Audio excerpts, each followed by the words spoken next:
ओम शांति।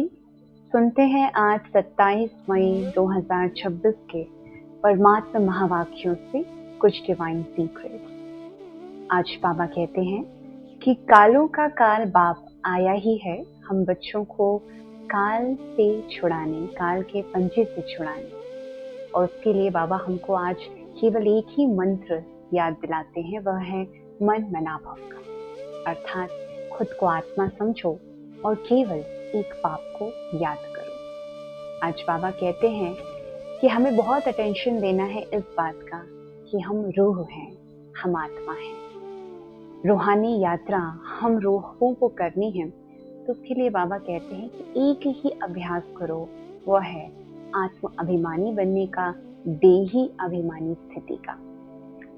आधा कल्प देह अभिमान में रहे, रावण की मत पर चलते रहे। अब समय है बाप की श्रीमत पर चलने का, और उनकी मत कहती है कि खुद को आत्मा समझो।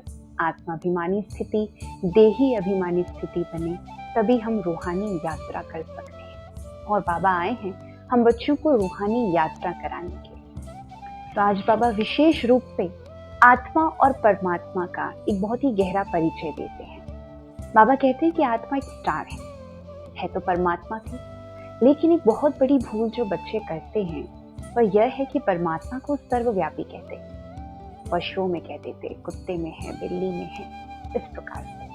बाबा कहते हैं बहुत बड़ी इंसल्ट है जो बच्चों को नहीं करनी चाहिए। यदि परमात्मा इस धरा पर होते, सर्वव्यापी होते, तो आज इतना दुख नहीं होता। तो यह इंसल्ट बाबा कहते हैं बच्चे करते हैं।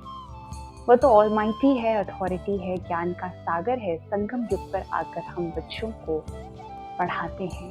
बाप टीचर सदगुरु के रूप में पालना देते हैं, पढ़ाते हैं, वरदानों से भरपूर करते हैं। साथ ही वह कालों का काल है तो हमको काल के पंजे से छुड़ाते भी हैं। और बाबा कहते हैं मन मनाभव के मंत्र को याद करो। खुद को आत्मा समझेंगे तो काल से छूट जाएंगे। बाबा हमको सत्युग की सौगात लेकर के आए हैं कि हमें सत्युग में जाना है तो उसके लिए तैयार होना पड़ेगा। यह सौगात विशेष बाबा संगम युग पर हम बच्चों के लिए लेकर के आते हैं, क्योंकि खाली हाथ तो आएंगे नहीं।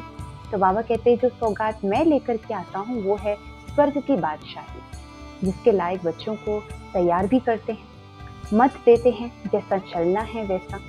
जो बच्चे जितना धारण करते हैं, जितने दैवी गुरुओं को अपने जीवन में लाते हैं, पुरुषार्थ पर कहे अनुसार चलते हैं, उन्हें उतना ही ऊंच पद की प्राप्ति होती है। जितना ग्रहण करेंगे उतना ऊंचा पद मिलेगा। तो ये पढ़ाई बहुत ही गहरी है जो बाबा हमको पढ़ाते हैं, लेकिन बहुत ही सरल भी, क्योंकि केवल एक ही बात पर अटेंशन देना है, वह है खुद को आत्मा समझने का। तो बाबा हमें रूहानी यात्रा की जो आज रीत बताते हैं कि कैसे हम आत्माओं को रूहानी यात्रा पर चलना है, वह है खुद को पहले रूह निश्चित करें, महसूस करें कि मैं आत्मा हूँ और मुझे उस परमात्मा से मिलन मनाना है।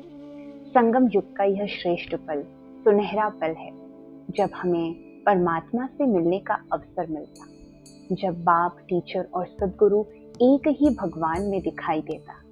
बाबा हमको तीनों ही रूप से श्रृंगारते हैं, सजाते हैं, और हमारा भाग्य है जो हमें बाप की पालना मिलती, शिक्षाएं मिलती, वह उनके वरदानों से भरपूर होने का अवसर प्राप्त होता। तो यह सब कुछ बुद्धि में रख करके हमें संगम युग के पल को बहुत बहुत महसूस करना है और प्रत्यक्षता के निमित्त बनने के लिए अपने पुरुषार्थ पर बहुत बहुत अटेंशन देना है।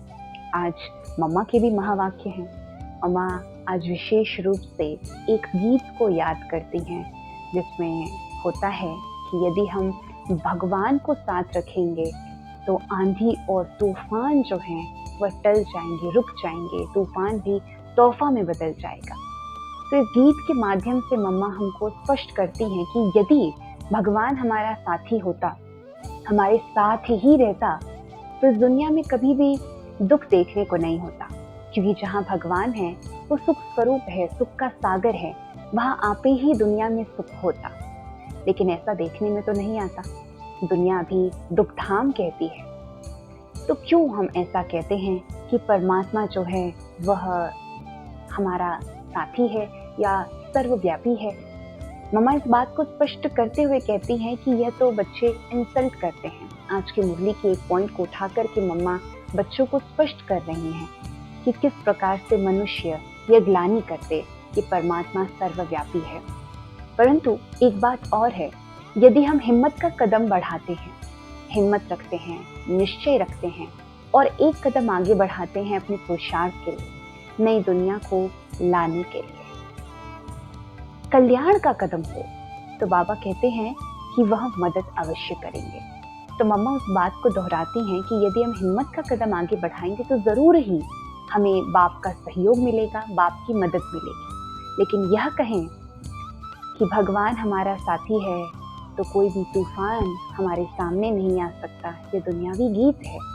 परंतु स्पष्ट समझने की बात है कि यदि वो हमारे साथ ही रहता, सर्वव्यापी ही होता, तो इतना दुख नहीं होता। परंतु हाँ, संगम युग पर भगवान आकर हम बच्चों की श्रेष्ठ पालना करते हैं, हमारे कर्म को श्रेष्ठ बनाते हैं, हमारे धर्म को श्रेष्ठ बनाते हैं, यह बात जरूर है।